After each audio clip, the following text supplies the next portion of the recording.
Welcome to the Solution Series.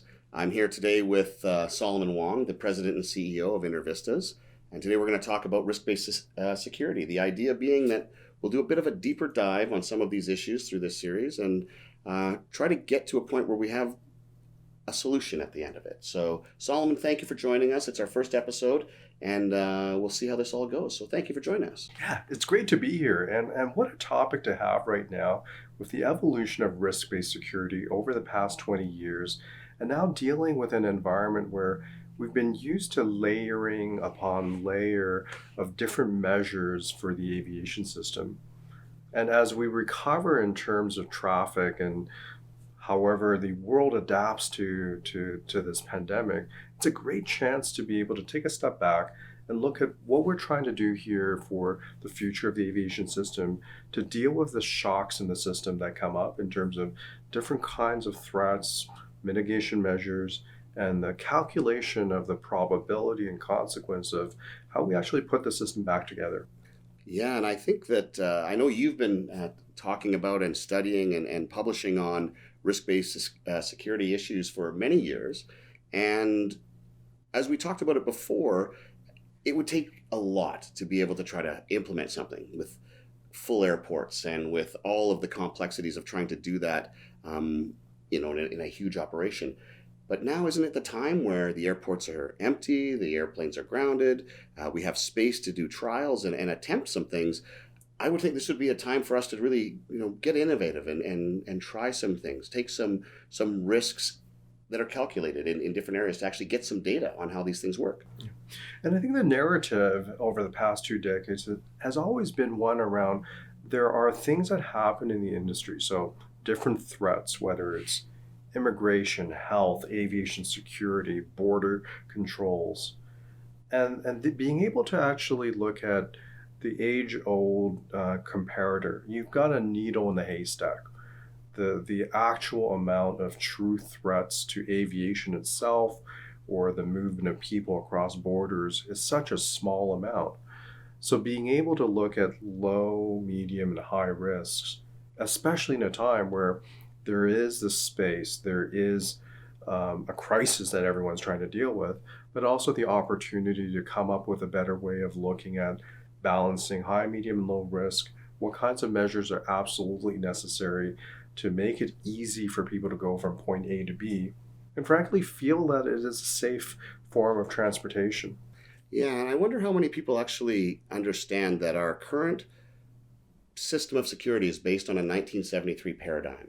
And having read up on that, I'm always amazed at how difficult change is for people. And in that era, the years leading up to that change where people just walked to their aircraft with no security screening up until 1973, that they resisted change to being screened in an era where there were a tremendous amount of hijackings. And in the last 5 years before the screening, there was an average of a hijacking attempt 1 per week for 5 years in the United States. I'm trying to fathom what it would take to make that change now. I think that if there was a single hijacking attempt, that's the level we're at now. So I understand why people are resistant to change, but I do believe that we have a completely new digital economy, a technology that would allow us to be far more efficient. And with COVID-19 and the impacts and the importance of health safety, we do have to rethink and reimagine how we go through those checkpoints. It's about how do we get people on board to do that, because that's not what's happening today. People are turning back to the old playbook. How do we get people to think about trying something new? And we've gone through a period where if you go back to 1970 and you had the challenge, how do you deal with the threats? You'd be so focused on metallic objects. So that's why magnetometers, to be able to have a walkthrough, or a handheld device to find metal, that was really the focus of the threat against sharp objects, knives, box cutters, whatever it may be. But as time went on, that layered approach had additional types of threat objects focus, whether it's explosives or other kinds of items. And so that got us to the point where I think the realization that you can actually do a lot more with smart use of data. So from the point in time that I book a flight a year in advance to the moment that I get on an aircraft. A lot of data is involved, whether it's visas for immigration, whether it's dealing with any part of my travel history. So rather than having a Groundhog Day type of approach where you're repeating day one over and over again, building up that storyline around scoring risk is really part of the evolution of the system. So now, instead of looking for metal or explosives, we're looking for contagions. So being able to also find something that is hard to find.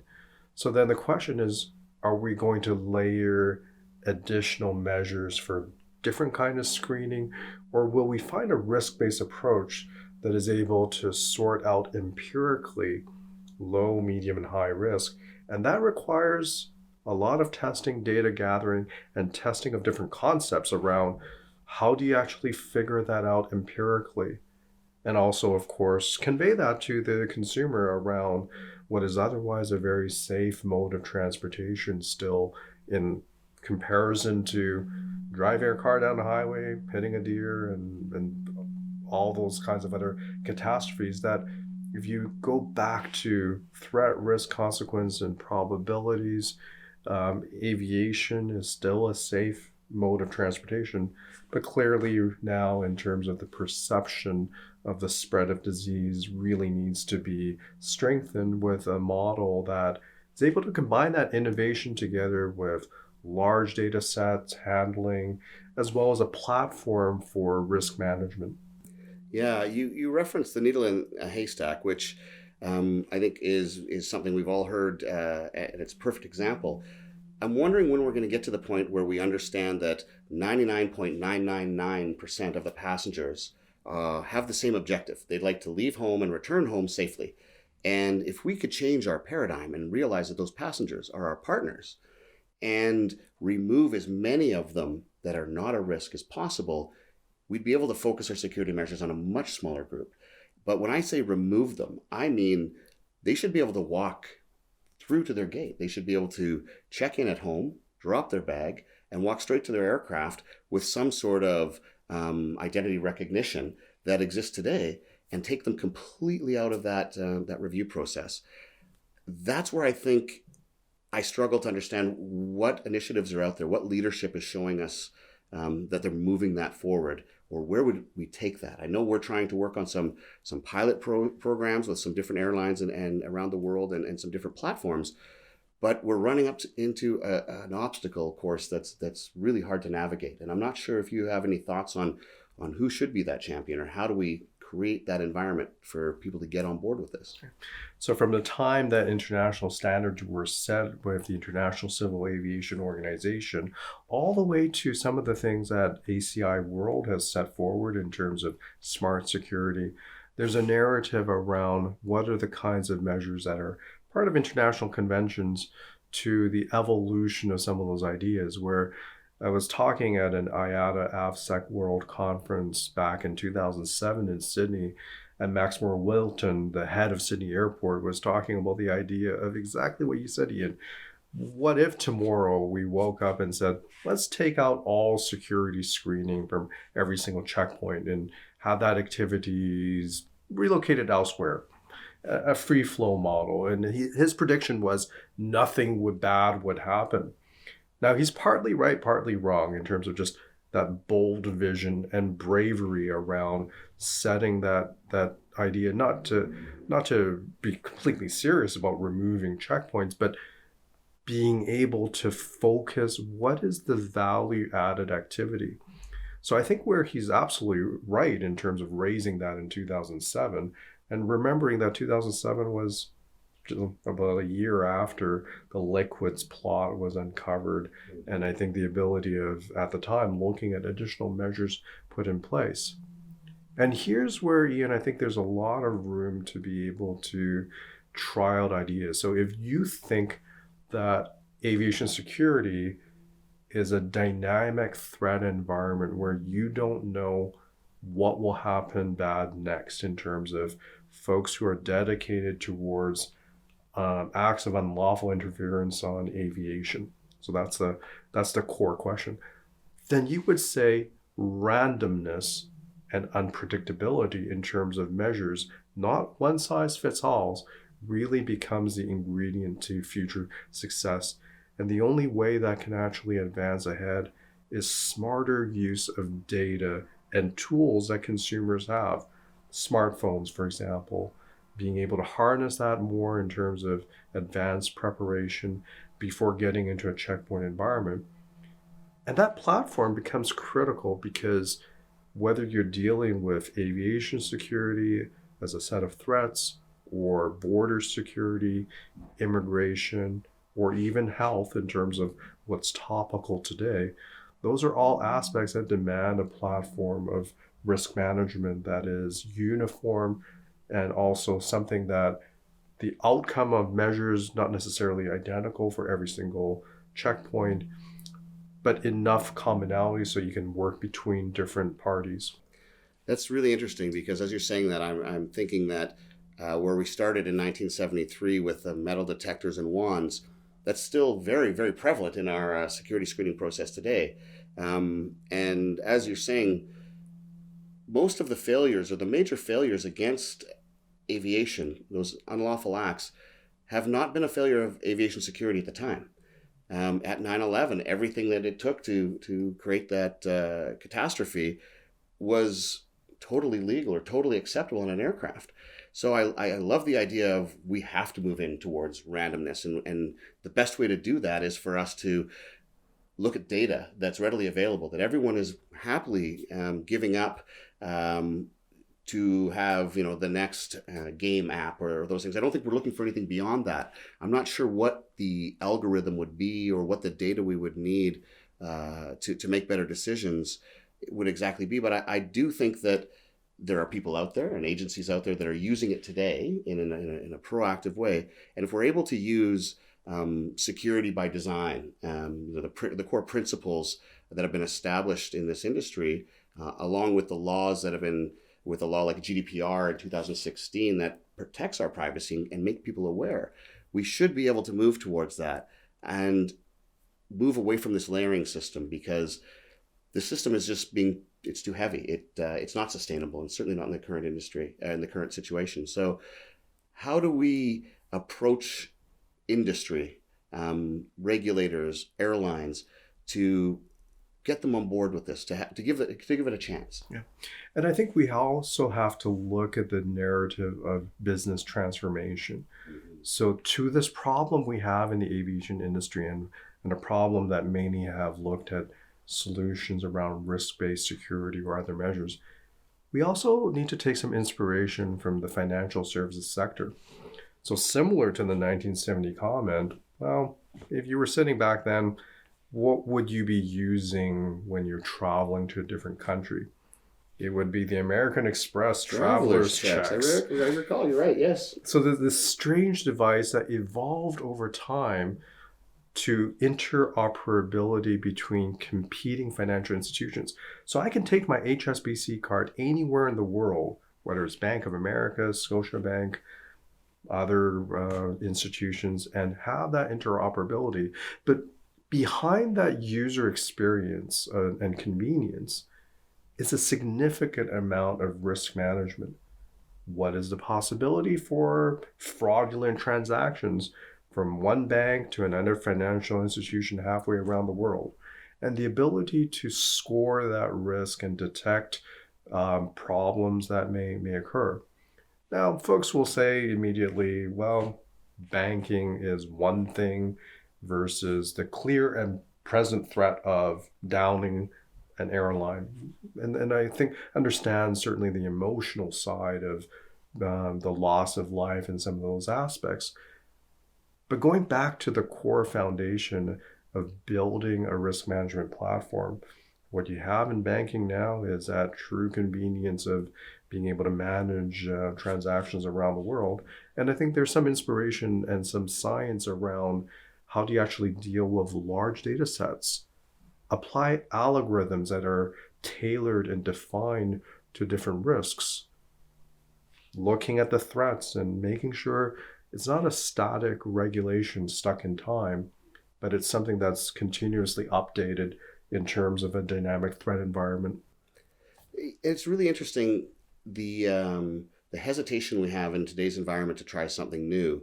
I'm curious of what you think of the reaction that we've received from some different groups where when we talk about running some of these pilot tests of this system where we would be able to isolate in facilities and actually run a flight completely with a risk-based approach where each passenger's signed up and part of this to see what data we are actually collecting and how it allows the agencies involved to have the right red flags for people that require additional screening. The resistance to that in the sense that airlines worrying about their connectivity in Toronto when we have 5% of passengers. I don't think that's an issue, even if we're at 30, 40% of passengers. But the implication that it highlights is that smaller airports are being held to a very high level of security screening that is not applicable for many of their flights, potentially the majority of their passengers. Maybe 90% of their passengers are not connecting through to international flights, yet they're holding themselves to a higher level for the convenience of the carrier or the convenience of the passenger primarily. But why would we do something that's so costly, inefficient, and I'm going to say ineffective in the sense that I believe that AvSec does a great job of keeping honest people honest, because I don't think you can look at anything that intensely and have the same level. So how do we get people to understand that we have 4 international airports open in Canada? I don't see a situation in the near future where we have 5. How do we get people to pivot and start thinking about this in a new way, moving off that old playbook? Because I don't think that we should get to the next failure before we start looking at the innovation and the next solution. I think the evolution of risk-based security over the past 20 years was looking at limited time, limited space, limited money, and a growth path. Now, those have all changed in terms of COVID-19, so that the ability to come up with a solution set that is not one size fits all for different operating conditions. Second is scalable to different kinds of conditions. I think preparing the aviation industry for the ability to render mutual recognition in terms of different processes, but once something's elevated to the same risk level, having that commonality across the travel continuum, so that if you've done the risking once, if you deem somebody good to travel and they hop on a flight for 10 plus hours, that is something that internationally would be recognized, let alone locally. And that's a challenging one, just because oftentimes folks concentrate on, oh, you missed a certain object type, or that particular aspect of screening has some subtle differences. And so codifying and establishing that trust in terms of what one group does in one location versus another, that's also rooted back on a common platform. That's really, I think, the genesis of looking at, well, what next from a risk-based security model or a risking model more broadly for travel? Well, in thinking about the way AvSec is set up to actually screen every person, every bag, look at everything as a threat, I'm hard-pressed to think of an example that actually ended a complete airline or closed a complete airport forever. So is the threat all of those terrorist type, criminal type activities? Or is the threat really the fact that in the last 17 years, we've had 6 major infectious transmission pandemic type events, and each of them have had a tremendous impact in the industry to the point that now COVID-19 is responsible for, well, the last calculation, about 70 times more death than all aviation-related attacks or criminal activities in the last 60 years. So if we're about preserving life and dealing with risk, shouldn't health safety become the risk, and shouldn't everything else become secondary to solving that problem? I think that to me is the fundamental question here. What is the actual threat to our business? Right now, that health safety has shut it down. That's a bigger threat than anything. That's what I think. So I think in terms of looking at this, I think where the industry needs to strengthen itself from the regulatory side through airlines and airports, is what is the art form of risk management? Because as you described it, if you were purely looking at numbers in terms of the consequences or economic damage to a sector, then you would come to different conclusions in terms of what is the resource allocation you would actually put to subject X, Y, or Z. So that ability of truly understanding threat, risk, consequence, and the probabilities guiding where you focus attention, and not necessarily looking at efficiency, because that's really been the argument all along. We have to deal with growth more efficiently, but it is truly one around effectiveness, meaning what are you doing to really counter the threats that have the greatest amount of economic damage, or at least from our standpoint, the impact on consumer behavior to choose one mode of transportation, for which we're going to be going through a challenging time in terms of not just this particular pandemic, but the next one and the one after that, just because our system is not resilient towards some of those kinds of threats that will completely change the way people perceive moving from point A to B. Yeah, and I think it's evident in just looking at the last five infectious spreads to COVID-19 that the next one will shut our industry down again, whether it's regionally or globally.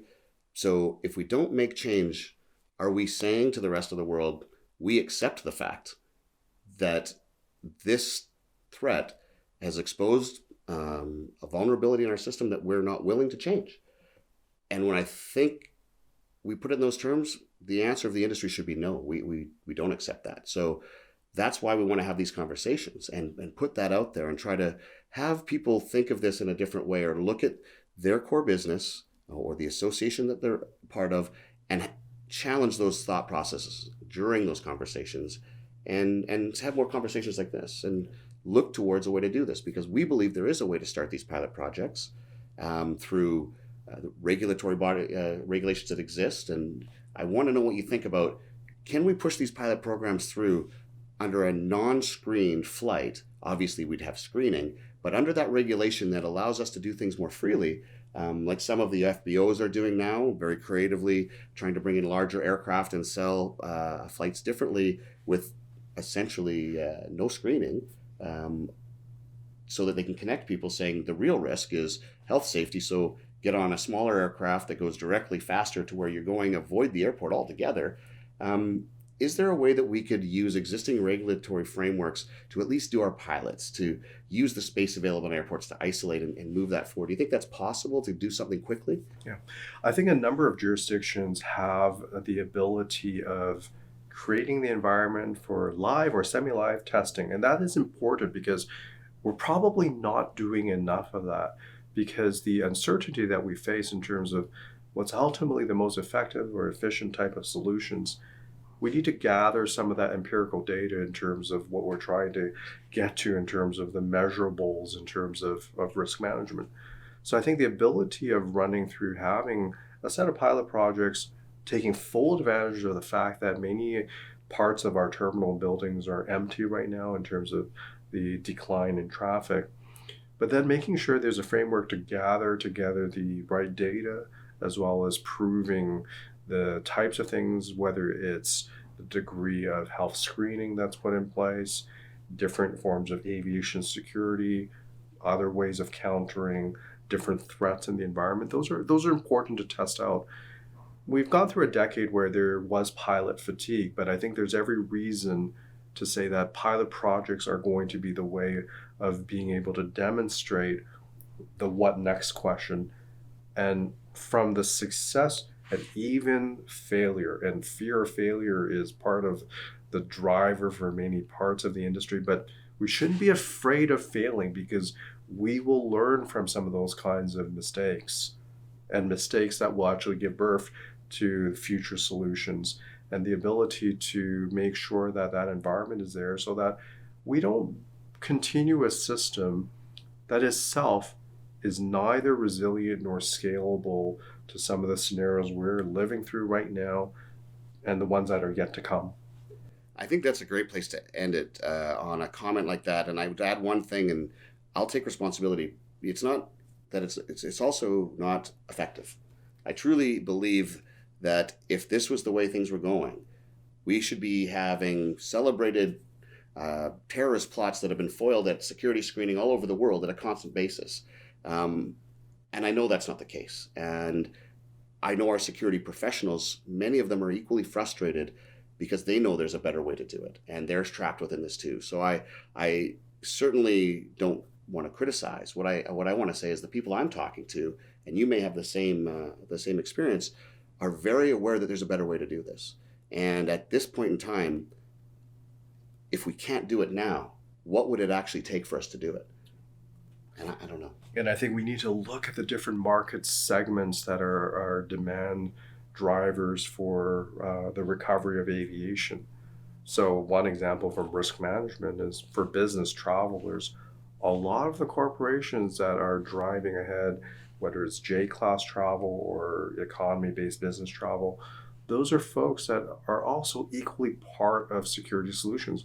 Maybe the starting point is looking at segments like that all the way to the infrequent travelers in terms of how can we actually better engage all the different actors. You've got government, airlines, airports, the travel demand aspects to be able to forge ahead some of those conversations so that individual consumers could build part of that responsibility in terms of exposure notification or other kinds of ways of dealing with threats that are coming into our system, but also be able to experiment with some of the ideas that we're talking about in terms of putting that into practice. I think that's a fantastic idea, a differentiator in the time of COVID for that all important corporate travel, to be able to actually move them into something like this and really create that frequency, that 30 minutes from the curb to the cabin experience for those passengers, because that's going to be a group that's hard to get back in a global recession. So thank you for coming in and chatting about this with us, and this being the first episode of our solution series. I don't think we could have had a better guest, and hopefully you'll come back because that was fantastic. Really enjoyed it. Thank you. Yeah, thanks so much. All right, perfect.